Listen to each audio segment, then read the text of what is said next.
Haleluya, amashi menshi iyo mana yacu irayakwiriye.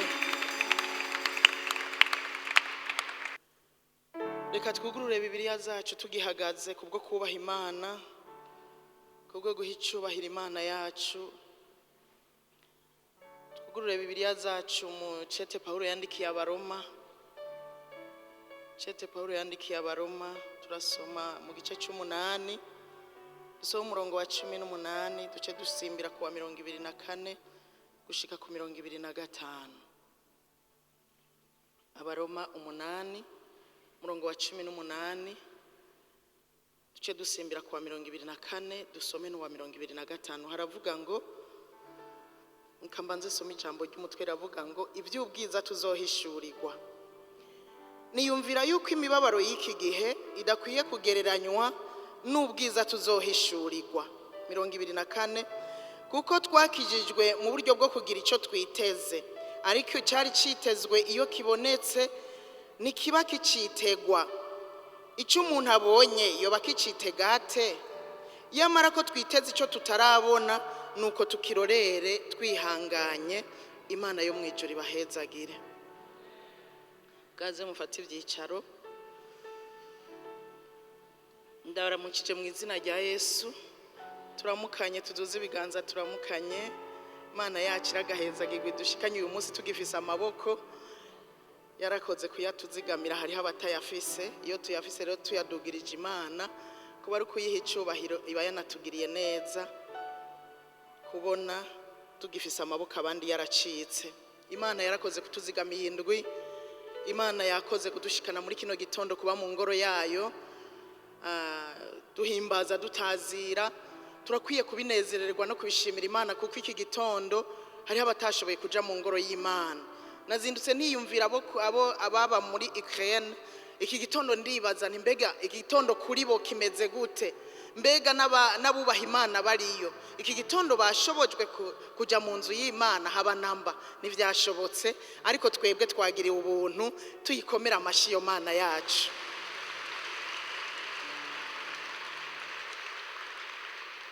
Abashitsi bacu Imana ibahezagire, abashitsi biteka turi kumwe muri kano gatondo, Imana ibahezagirane natwe mu byo tumaze gusangira, guhimbaza no gutazira no kubwaya amajambo y'Imana tugiye gusangira. Abari ku buhinga ngurukana bumenyi bose mwese turabahaye ikaze mu ijambo ry'Imana. Namwebwe turamaze gusangira ibitari bike, tubahaye ikaze mu ijambo ry'Imana. Tugira tubandanye rya jambo ryacu rivuga ngo kuba dufise amasezerano y'Imana n'amahirwe. Kuba hari icyo Imana yadusezeraniye tugendana n'amahirwe. Nibukije gato kwa Mungu heze twaravuganye yuko amasezerano, hariho amasezerano umuntu afise ku ruhande rwiwe n'amasezerano ahabwa umugwi wose, ahabwa igihugu, ahabwa ishengero, ahabwa umuryango. Mugabo iconzi ni kimwe, Imana nta na rimwe yigeze ireka gusezeranira abantu bayo. Abisirayeli yagumye yarabasezeraniye bari hamwe, ariko hari n'ivyo yazirasezeranira ababarongoye mu gihe kanaka, kuko murazi yuko ingoma zaza zirahe izindi. Rero amasezerano naravuze yuko atera ivyizigiro.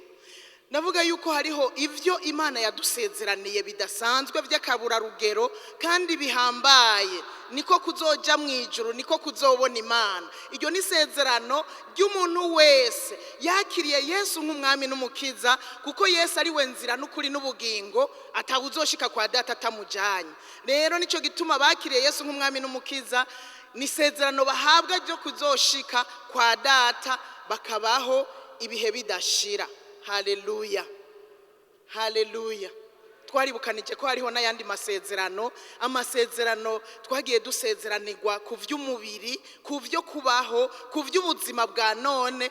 Imana ifise intumbero yo kugira ngo dushobore kubaho neza, tubeho neza, dutuje, dufise n'ibiduhagije. Hari amasezerano dufise aduha ivyo kwambara, aduha ivyo gufungura. Ibyo byose turabifise kugira ngo dushobore kumva tubayeho dutuje, tuguwe neza. Uyu munsi rero nagomba tuvugane iby'ubwiza tuzohishurirwa ubugira kandi. Turacyari muri bya sezerano rihambaye ry'akabure rugero. ivy'ubwiza tuzohishurirwa. Burya ivy'ubwiza tuzohishurirwa ni isezerano dufise. Ni isezerano dufise ntiturabubona, ariko hariho ubwiza twabwiwe tuzohishurirwa. Hariho ubwiza twabwiwe tuzohishurirwa. Na n'uyu munsi ukwiye kumenya ko hariho ubwiza tuzohishurirwa. Hariho ibyiza ushobora kuba umaze kubona, umaze kugenderamwo, ariko hariho ubwiza budasanzwe bw'akaburarugero buhambaye tuzohishurirwa kuri wa munsi. Bibiliya iratubwiye ngo ku murongo wa 18 ngo niyumvira yuko imibabaro y'iki gihe idakwiye kugereranywa n'ubwiza tuzohishurirwa. Turi muri inosi ndakunda kuyivuga ko n'isi iruhije, n'isi mbi irimwo byinshi, ibyago n'ibindi bitandukanye, ariko jewe nubwo ndi muri inosi ndaremeshwa iyo nibutse yuko ndayirimwo nk'ingenzi, iyo nibutse yuko imibabaro ndimwo kino gihe ifise iherezo. Iyaba imibabaro duhura nayo uno munsi idafise iherezo twosara, nka jewe nosara, ariko noneho ndaremye, fise amahoro, fise umunezero, kuko ndibuka yuko hariho ubwiza ibi n'ivy'igihe gito. Haleluya. Pawulo arandikira Abaroma ngo kwari ukubaremesha, aravuga niyumvira yuko imibabaro y'iki gihe idakwiye kugereranywa n'ubwiza tuzohishurirwa.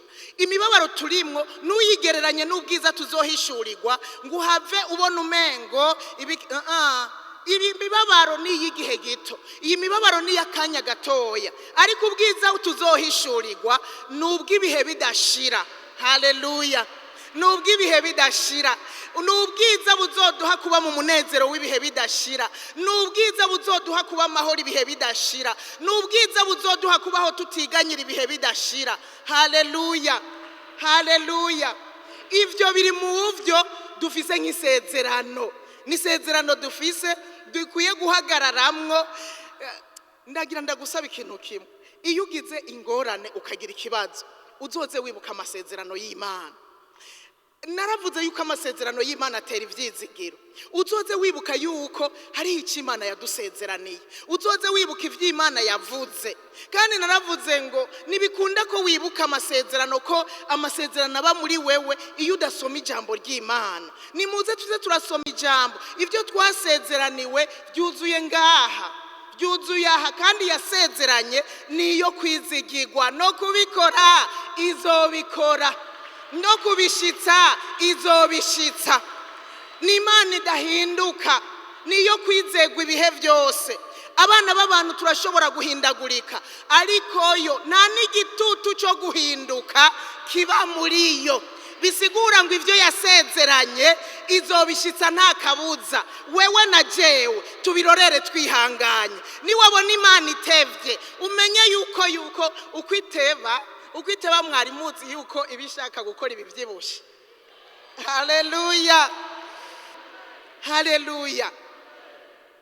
Imibabaro y'iki gihe nuzuyigereranye na gatoya n'ubwiza tuzohishurirwa. Ubwiza tuzohishurirwa burakomeye cyane, burakomeye ku buryo dukwiye kuburindira twihanganye kandi tunezerewe.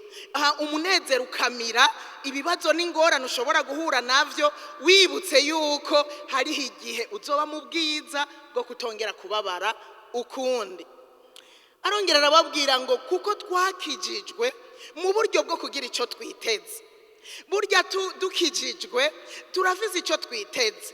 Wakiriye Yesu nk'umwami n'umukiza uba ufise icyo witeze, ugira icyo witeze. Haleluya.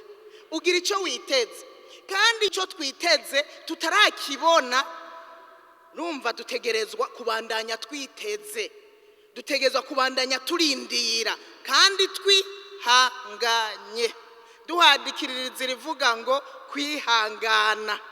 Haleluya. Iyo icitezwe kibonetse ntubuke icitega ukundi, ariko iyo icitezwe kitaraboneka utegerezwa kukirorera kandi wihanganye. Haleluya.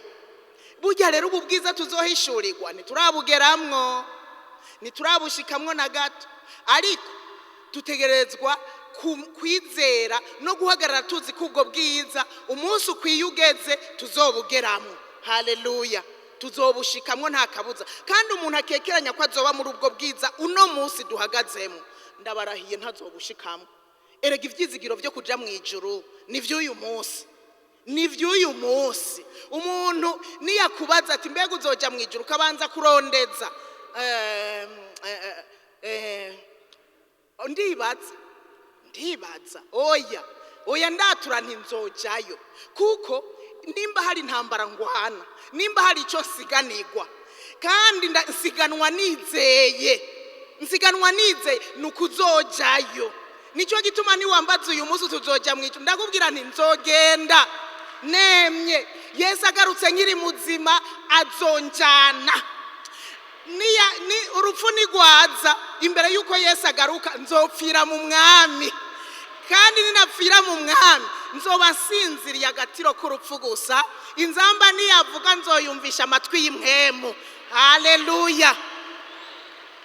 Ubwiza tuzohishurirwa dutegerezwa kubwizera ko tuzobubamwo bicitwa uyu munsi. Ukabugikekeranya hariho kabaza, hariho ikitagenda neza, kandi ukwiye gutunganya ugihumeka impwemu z'abakiriho. Uko nuzoza kubitunganya uri ku mfiro, hariho abo bidakundira yuko babitunganya bari ku mfiro, n'abama bagirirwa ubuntu bigashoboka ko batunganya bari ku mfiro. Ariko we kubera atavyuzi, ndakwinginze utunganye bicitwa uyu munsi. Icyo kigutera gukekeranya yuko ushobora kuzoba mu ijuru, icyo kigutera gutekeranya yuko uzoba mu bwiza, burya bwiza buhambaye bukomeye bw'akabura rugero.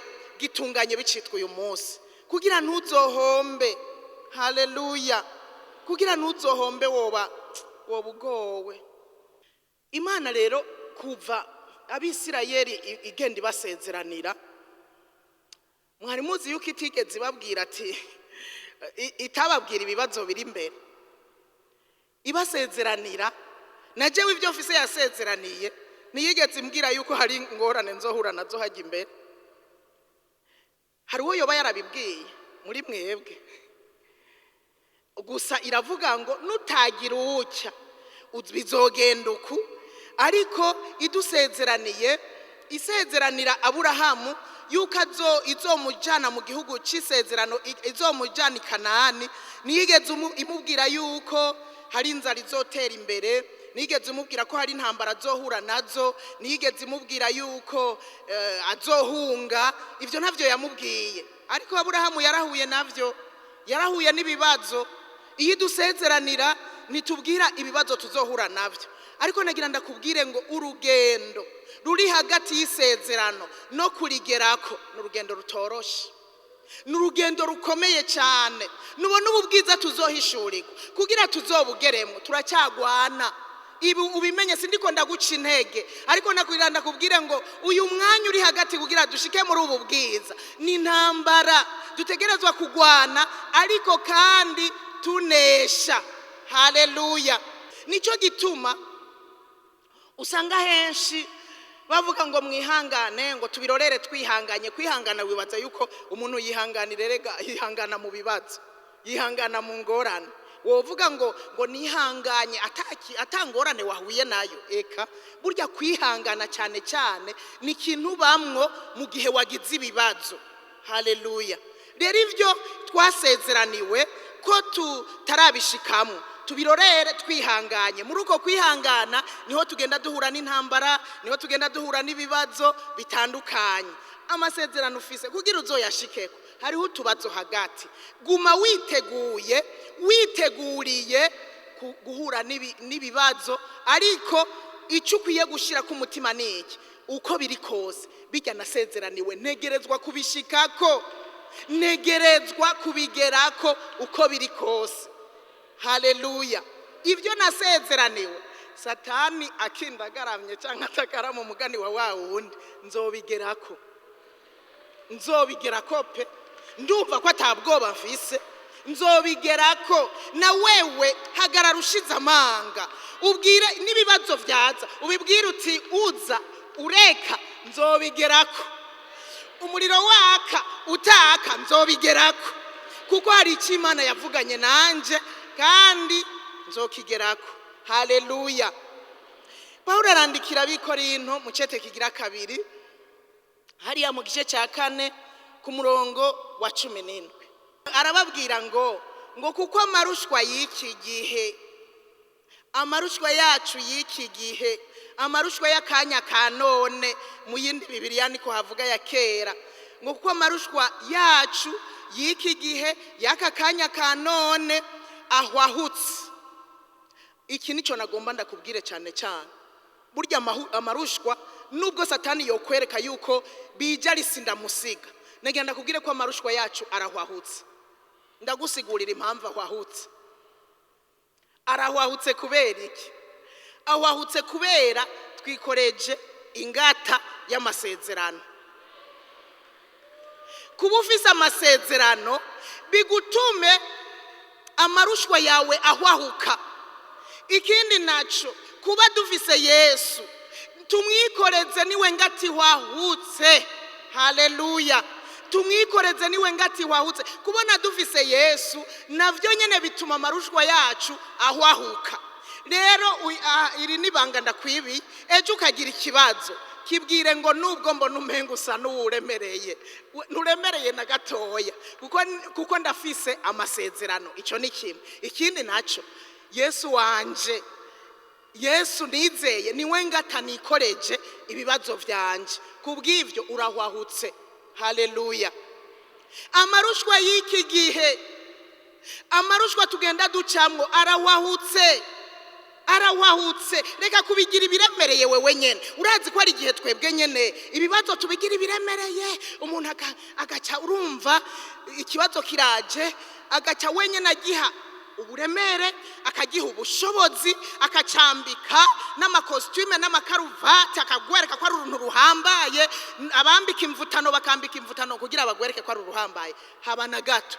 Burya ibibazo byose uri kuracamwo byategerezwa kuguhwahukira nimba ufise isezerano imbere, nimba ufise Yesu muri wewe, byategerezwa guhwahuka. Haleluya. Reka guha ibibazo uburemere. Nico gituma usanga duti bitabapfu ku bantu. Akabazo karaje ni naka niwe ugomba kareka. Ako kabazo gatoya ukenyera ukigira umusozi bikunanire kubona iyuja, kandi ari wowe uri kuravyibusha ikibazo, ari uri kuravyibusha ingorane. Birahwahutse. Bibwire ngo urahwahutse. Ukaba hari umuntu afise ikibazo hano ukibwira uti burya nagira ndakwibutse kuri kibazo gitoya. Ntaba bifise mama wanje ni sawa. Ni sawa. Ni byiza ko atabafise ibibazo hano. Imana ishimwe. Aravuga ngo amarushwa yacu y'iki gihe arahwahutse. Ahwahutse. Erega yabivuze abikonfirma. Ahwahutse. Yiyongeranya, ariyongeranyaga, nako sinoreka ukavuga, yiyongeranya kudushikiriza umugabo. Nubwo yiyongeranya kudushikiriza ubwiza buremereye bw'ibihe bidashira. Haleluya. Niyiyongeranye canke areke. Icyo nzi nuko ari karanduza anshikiriza ubwiza bw'ibihe biremereye. Haleluya. Haleluya. Amarushwa arahari nivyo, nawo bihakana.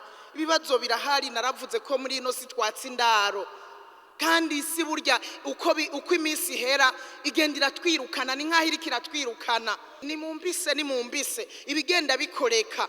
Burya turiko turatera twimuka nubwo tuyimatako tukayinvestisamwo gusumba uko twinvestisa ivyo mu bwami bwo mwijuru, ariko burya irikira twirukana. Tuzobisigaha rero.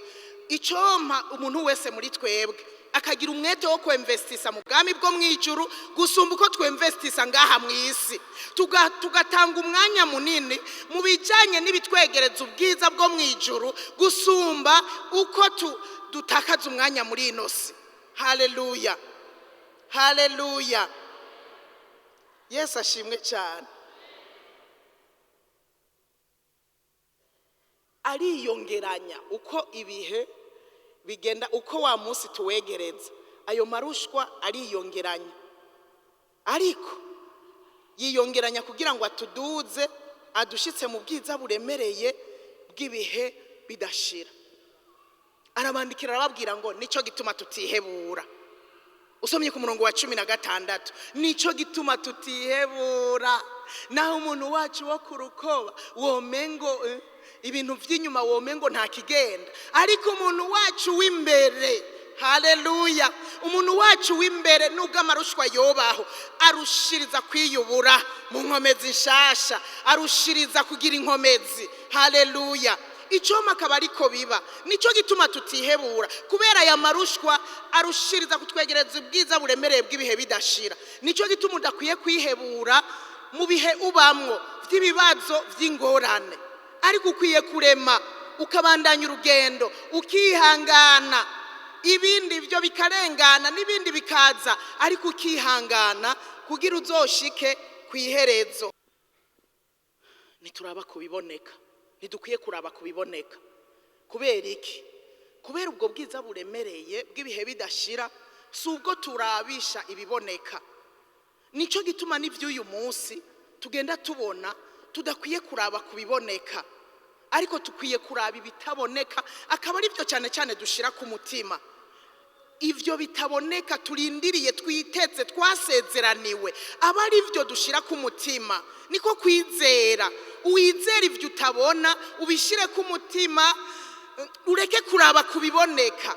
Ibiboneka kenshi biranahahamura, ibiboneka kenshi usanga bitanaryoshe, ibiboneka kenshi usanga atari n'ibidutera intege, ariko hariho ivyo twasezeraniwe bitaboneka, ari ivyo twasezeraniwe dukwiye kwizera ko tuzoshikamwo, bitaboneka. Ivyo nivyo dukwiye gushirako umutima, haleluya. Ivyo nivyo dukwiye gushirako umutima kugira ngo bikunde dushobore kubandanya urugendo, haleluya. Ibiboneka ni vy'igihe gito, ariko ibitaboneka ni vy'ibihe bidashira. Kwibuka rero ko dufise amasezerano biduha ubushobozi bwo kuremeshwa indani mu mitima yacu, bigende biguha ubushobozi bwo kuremeshwa indani mu mutima, kuko uremye indani mu mutima uzoremesha abandi, uremye indani mu mutima n'ibindi byose bizogenda neza, ibya bibazo bica biba bitoya. Rero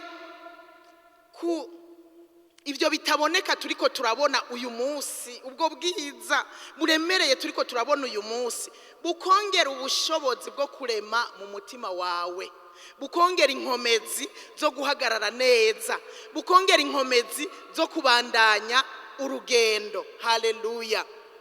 Abafise amasezerano rero baragwanywa, ivyo no kubimenya. Satani aranka abantu bafise amasezerano, Satani arabagwanya. Abantu bafise amasezerano n'intambara nyene, kuko ntabagomba ko dushika ku masezerano, ariko twamaze kugira ubwo bushobozi bwo mu mitima buduha kurema mu mitima yacu, duca tugera muri hahandi, duca tugenda twunguka inkomezi zitubashisha no gushika mu mwonga w'amarira, tugaca dushobozwa kuwuhindura amariba. Niho bizokunda kugera mu mwonga w'amarira ukawuhindura amariba, ubibashishwa n'ubushobozi n'inkomezi ziri mu mutima wawe zo kurema wahawe nuko gushira umutima ku bitaboneka, haleluya, haleluya.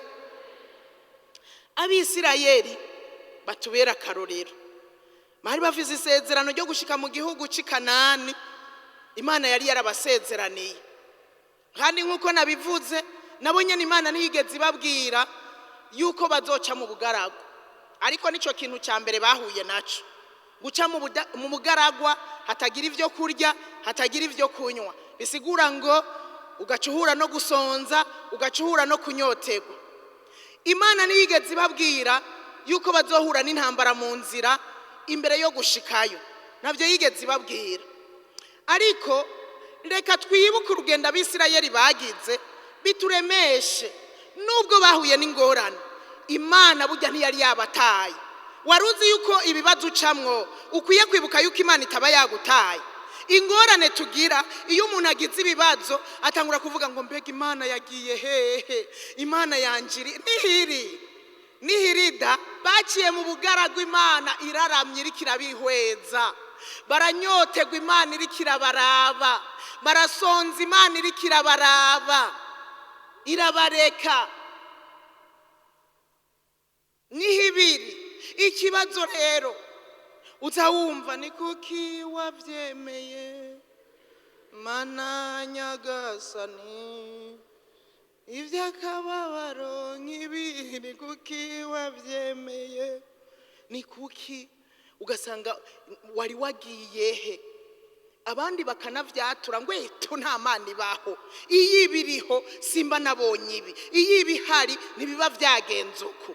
Yo, ndakwibutsa yuko Imana ihoraho, Imana ihoraho, bikugumira bikorohera, Imana ihoraho kandi niba yanahindutse, ibihari iriko irabiraba ikaraba, ukabicamwo neza, ukabicamwo. Imana ibishaka dukamira ikebasha, ibiri weza reka ndabuko avyifatamwo, reka ndabuko abigenza.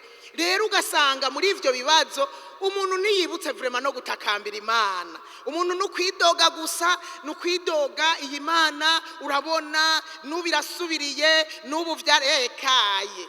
Mbega mwari muzi yuko Imana igerageza uwo yizeye, Imana ireka ibigeragezo bigashika kuwo yizeye.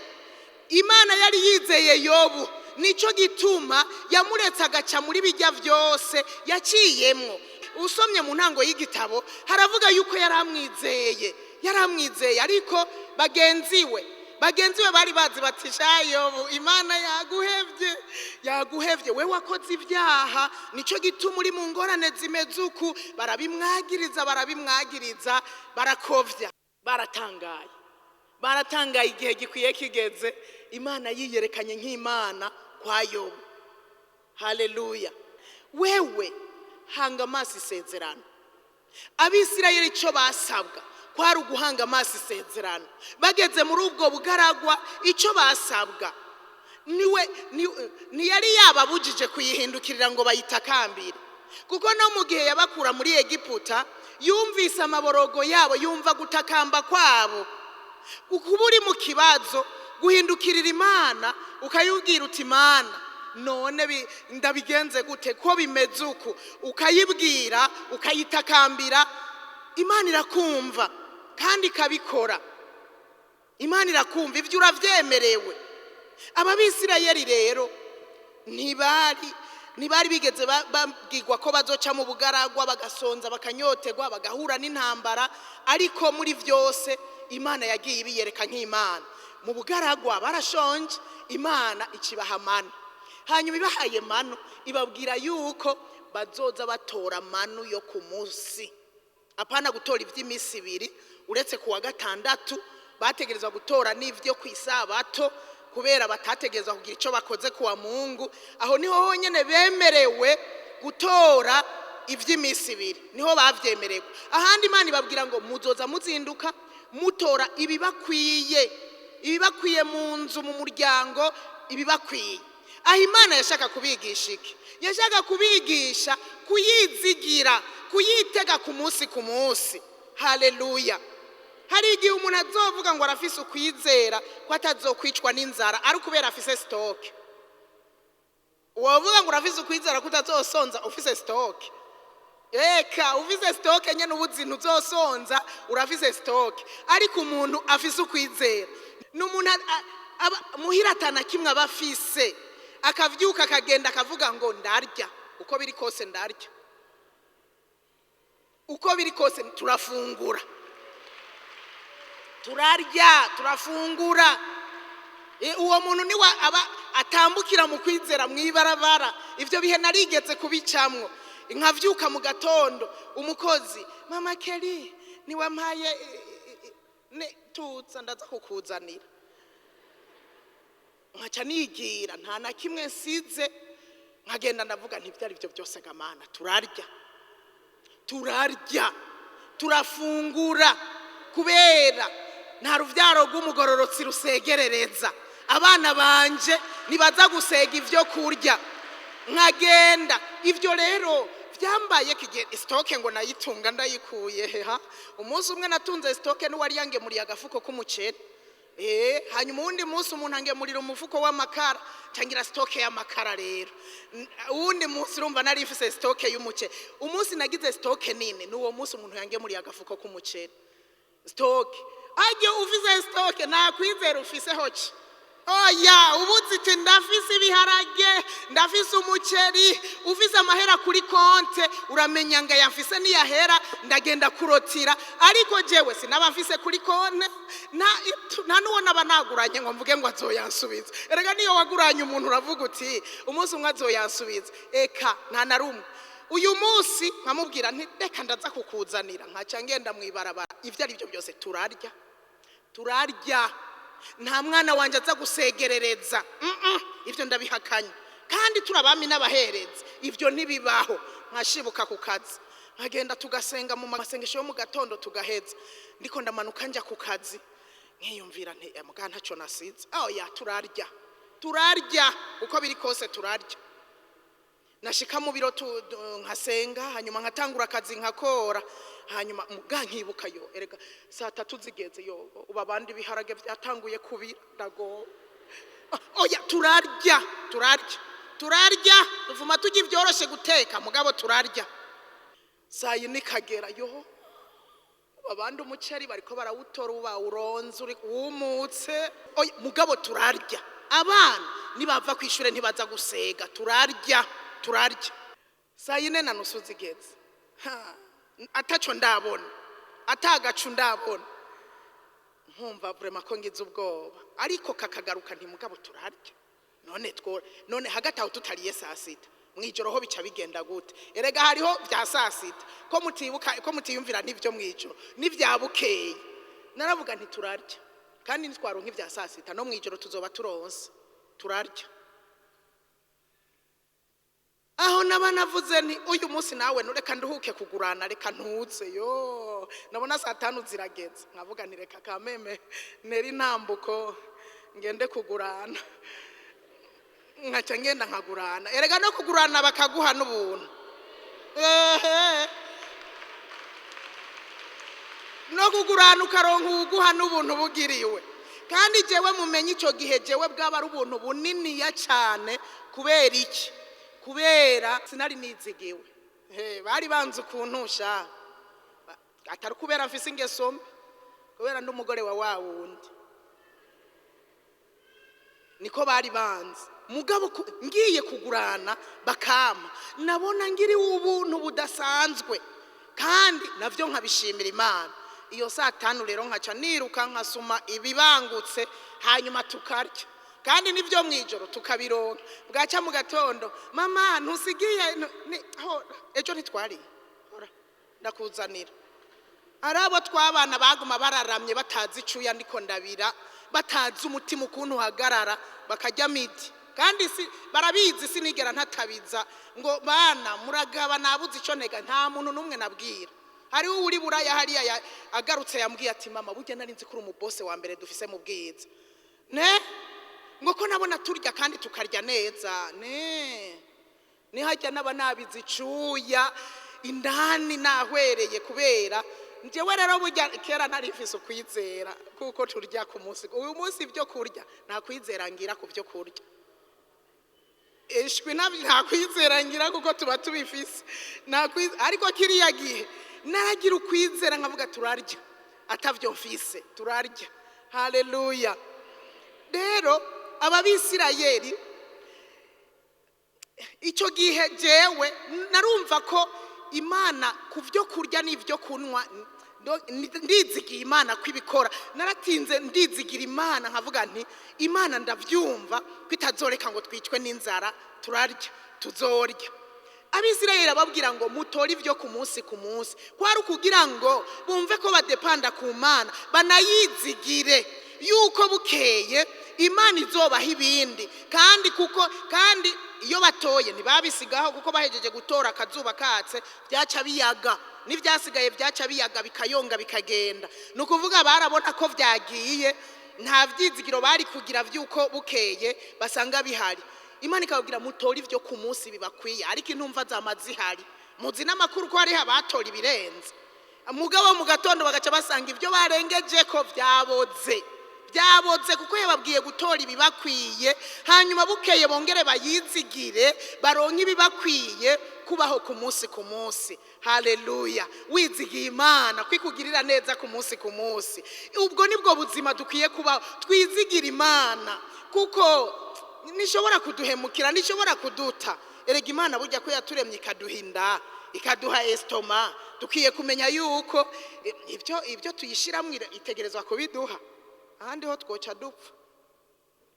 Ababisirayeli rero Imana yagiye ibana nabo ku munsi, ibana nabo mu ntambara, babuze amazi yo kunywa, ikayabaha muri bwa buryo bw'igitangaza avuye mu gitandara, ikayabaha bakanywa, bagasanga hari amazi, naho nyene bagasanga ararura. Imana ikamubwira uko abigenza Mose, amazi agahinduka meza bashobora kunywa. Gutyo bagenda babaho ubwo buzima, bagahura n'intambara. Imana ikabagwanira, ikabana nabo, ikabagwanira, bakabona intambara barayinesheje, bikabatera ivyizigiro byo kubandanya urugendo. Rero na wewe turi mu rugendo, ariko ibibazo ntibizobura kubaho, intambara ntizibura kubaho. Hanga amaso cyasezeranywe, bandanya urugendo, urabe icyasezeranywe, ugihanga amaso, ugishire ku mutima, bigutere kugira inkomezi zo mu mutima, hanyuma ushobore kugwana unesha. Imana iri kumwe nawe, nuze wibagire ngo yaguhevye. Nihiri kandi ni nyenkomezi itugwanira tunesha. Turi kumwe nayo turabanesha imisi yose, turi kumwe nayo tuzokwama dutsinda. Nugira ubwoba, nucika intege, hanga amaso icyasezeranywe. Ingorane, mbega wowe urafise amasezerano? Hari amasezerano y'Imana kuriko? Erega abantu bashobora kuba ariko baragenda badafise amasezerano. Mbega hari amasezerano y'Imana kuriko?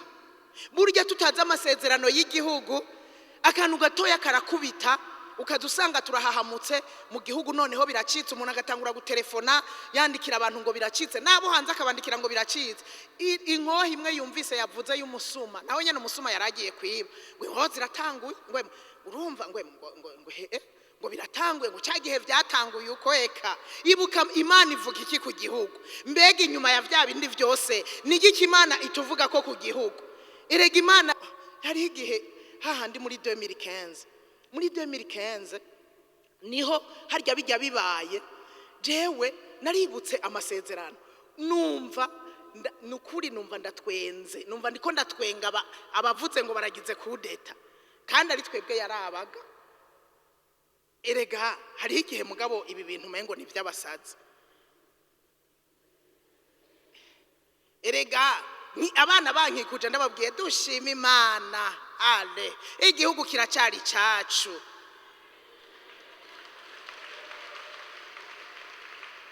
Kandi nkumva ndamahoro, nkumva nyene ndamahoro.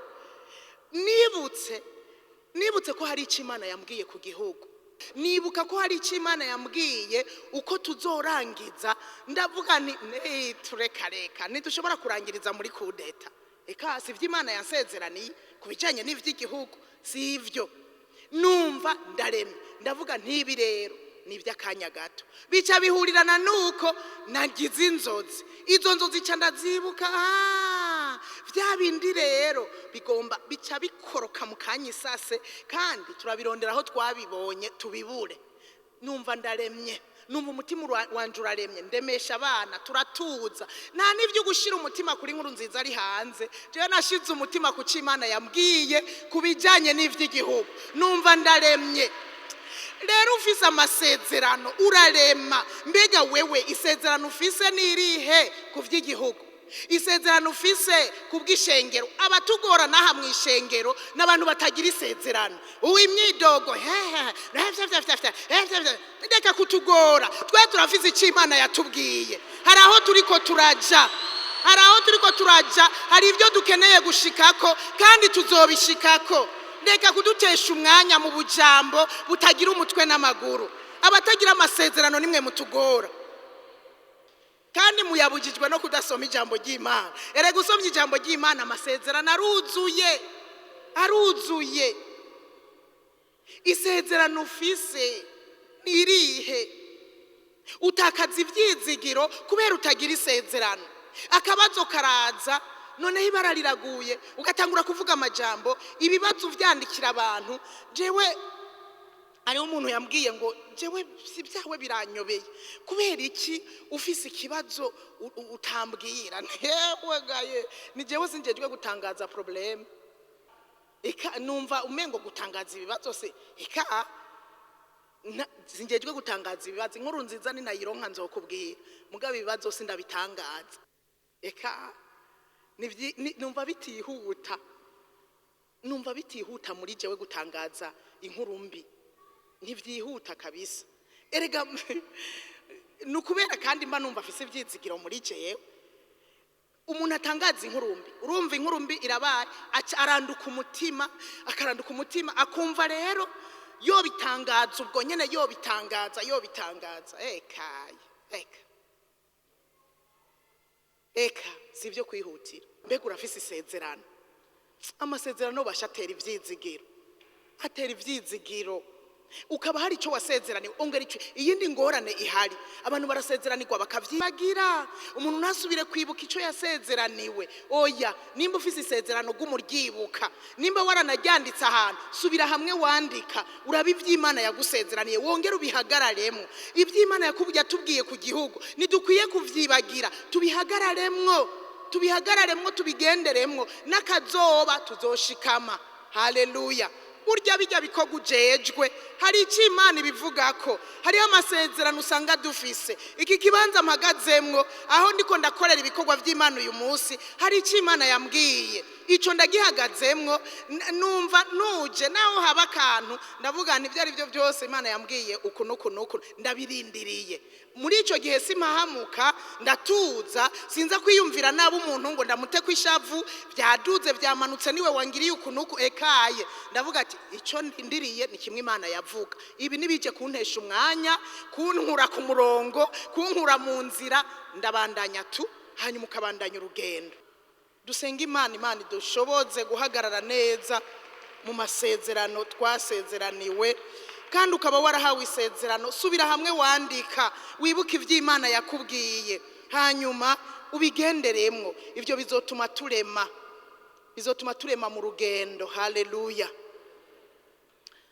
Ndagomba ngo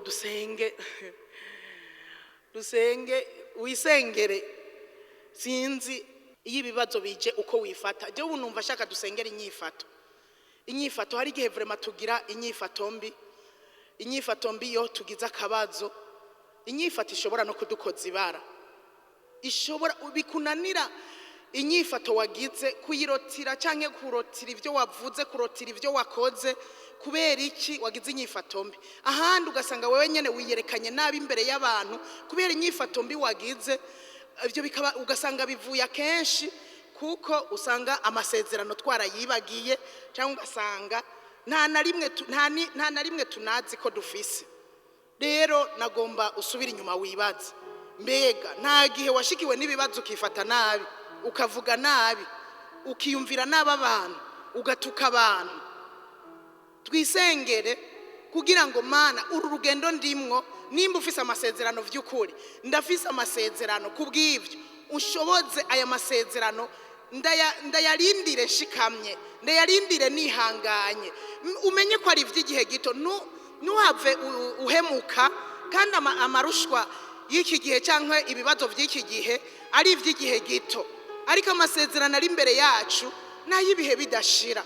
Rero kubw'ivyo wisengera ushobozwe gushikama mu rugendo. Mana mpa gushikama, Mana mpa kwihangana. Ibi twovyisengera kandi tukabibamwo. Nagira ndababwire ngo nta muntu azomenya ko wagize n'ingorane, uzovyifatamwo neza, hanyuma ujabuka amahoro, ubirengana amahoro. Reka tuduze ikiganza c'iburyo twisengere, umuntu wese yisengere. Imana uyisabe kwibutse amasezerano, uwanditse nagenda asubira arabe aho yanditse amasezerano yahawe wongere uyibuke. Imana rero mu kudusezeranira ikinda kibibutse hari igicisha ku bantu, hari igicisha ku bantu ugahabwa isezerano nuhaba uvuga ngo ntaryo mfise kubera atajwi wumvise rikoroka riva mu ijuru. Oya, hari igihe ushobora guhabwa isezerano biciye ku muntu, biciye ku mukozi w'Imana. Hariho abo dusoma muri Bibiliya bahawe amasezerano biciye ku bakozi b'Imana. Timoteyo hariho amasezerano yahawe biciye kuri Pawulo, gutyo gutyo. Hariho amasezerano duhabwa biciye ku buvugishwa bw'abakozi b'Imana, bavugishwa iby'ukuri, akaba amasezerano yawe. None uracyayibuka? Data, mu izina rya Yesu Kristo, ishengero ryawe turi hano, turacyari muri rya jambo rivuga ngo ko dufise amasezerano y'Imana n'amahirwe. Burya kuba dufise amasezerano n'umuryango uba wugurutse kugira ngo tuwucemwo, ariko tutanguye kuwinjiramwo ibibazo ntibibura, ingorane ntizibura. Ariko Mana, ico nsengera muri kano kanya, umuntu wese ari hano ndamusengera ngo yongere kwibuka amasezerano yasezeraniwe. Ico Imana imuvuga ko ibyo yasezeraniwe, ibyo yibuka ku gihugu, ibyo yibuka ku ishengero, wongere ubimwibutse. Abavyibagiye banditse ahantu bongere bagende basome, bibuka amasezerano. Mana yo mwijuru, abantu bagize ibibazo bakifata nabi kubwo kutibuka amasezerano, ubababarire, ubababarire. Abavuze nabi, abiyumviriye nabi, mu izina rya Yesu, kubera ata amasezerano bibutse, hanyuma ugasanga bavuze nabi, bakomerekeje abantu, batsitaje abantu, biteranije n'abantu. Mana yo mwijuru, ubababarire. Umuntu wese ari hano mubabarire mu izina rya Yesu Kristo. Hanyuma Mana yacu nziza, uduhe gushikama, twibuke yuko mu rugendo rwo gushika ku masezerano hari amarushwa menshi, hari ibibazo byinshi, ariko waravuze ngo duhumure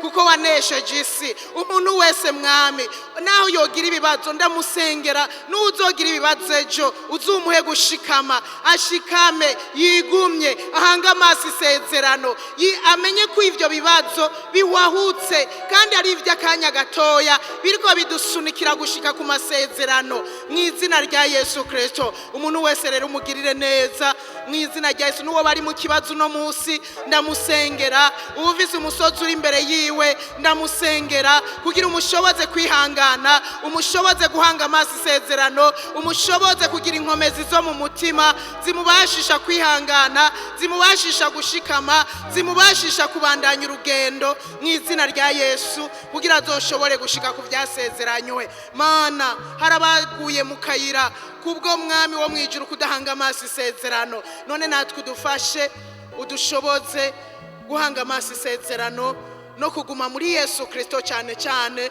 uko nawe nyene ningati wahutse twikozeza, hanyuma ibibazo bigahwahuka. Nuko ushoboza umuntu wese, uzobukoze cyane mu izina rya Yesu Kristo. Amen. Abatarakira Yesu nk'umwami n'umukiza, sinzi ko bari hano, uduze ikiganza aho uri, teri ntambuko mushike hano, muzoba mugize neza. Imana ibaha umugisha mwese muteye intambuko kugira ngo mwakire Yesu, mutangure urugendo rwo kwinjira muri ubwo bwiza, rwo kwinjira muri iryo sezerano ryo kuzoba mu bwiza bw'ibihe bidashira. Intambuko muteye, Imana yibaharure ko nko kugororoka. Ni intambuko yo kwizera, kuva hariya mukaza mugashika hano, intambuko yo kwizera. Imana yibaharure ko nko kugororoka, kandi muraronse kugororoka. Ubu rero mugomba mwaturisha kanwa ko Yesu ari umwami n'umukiza w'ubugingo bwanyu, hanyuma muronka agakiza. Muvyaturisha kanwa, musubire mwaya majambo, muvuge ngo Mwami Yesu, uyu munsi ndumvise ijambo ryawe yuko hari sezerano rihambaye ry'akabura rugero wasezeraniye abakwizeye. None nanje ndahisemwo kukwakira kugira umbere umwami n'umukiza w'ubugingo bwanje. Mwami Yesu, ndaguhaye ubugingo bwanje, ubuganze, ubutegeke, sinzosubire kwiganza, ariko uze wamunganza kandi undongore muri uru rugendo rwo kuja mu ijuru, unyandike mu gitabo cy'ubugingo. Mwami Yesu, ndasabye imbabazi ku byaha byose nakoze, ubimbabarire guhera uyu munsi sinzobisubiramo. Umfashe ukuboko, ndazi ko nzobishobora. Ndakwihaye imizi nsigaje yo kubaho, undongore. Amen. Reka dufashanije dusengera aba bantu kugira ngo Imana ibashoboze kubandanya urugendo batanguye kuri uno munsi. Data, mu izina rya Yesu, aba bantu bose bahisemo kukwakira ngo babere umwami n'umukiza w'ubugingo bwabo, ndabashize mu biganza byawe mu izina rya Yesu Kristo. Ubafate ukuboko, bagendeshe neza uru rugendo kugira tuzoshike ku isezerano. Hariho ibyo duhura navyo, ariko ubafashe ukuboko ndazi ko bazoba abanesha. Aka kanya nyene ndahamagaye ubushobozi bwa Mpwemu Yera ngo bumamanukire mu izina rya Yesu Kristo, kugira ngo buzure amahoro, umunezero, urukundo, bya vyamwa byose 9 vya Mpwemu Yera bibe mu mitima yabo mu izina rya Yesu Kristo. Bahenezererwe kuba mu ngoro yawe, banezererwe ijambo ryawe, banezererwe kubaho bavuga ibyawe mu izina rya Yesu Kristo. Ubashoboze guheba ibyaha vya kera, ubashoboze kuzogenda banesha ku munsi ku munsi. Urakoze, ndagushimiye kuvyumvise kandi ugiye kubashoboza kubandanya urugendo. Ndugaje ibitero by'abadayimoni, amajwi yaba nabariya bo babwira ivyo ibibaca intege kugira ngo ntibabandanye urugendo, ivyo ndavyugaje mu izina rya Yesu Kristo. Ndasenga ngo bagirire neza, ubashoboze kubandanya amahoro. Ndabifurije kuzorangiza urugendo amahoro mu izina rya Yesu Kristo. Amen. Sanze manire mu ruhande rwacu,